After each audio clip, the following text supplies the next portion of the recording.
बोला बोला दुर्गा मैया की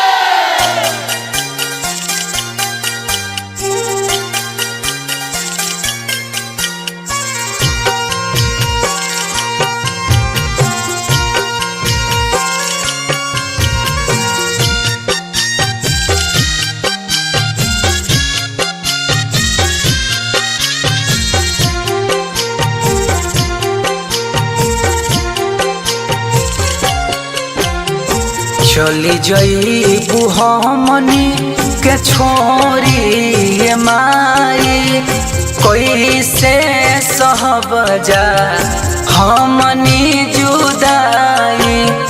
चली जईबू हमनी के छोरी ये माई कैसे सहब जा हमनी विदाई।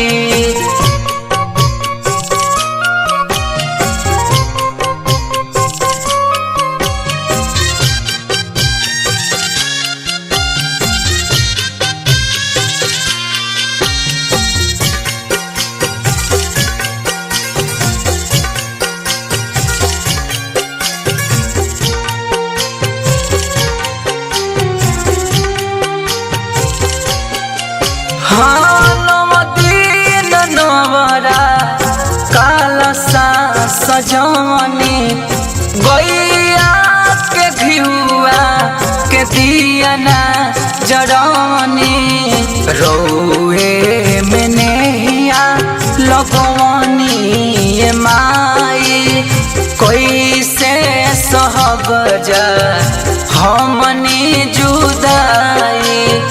चली जईबू हमनी के छोरी माई कैसे सहब जा हमनी जुदाई।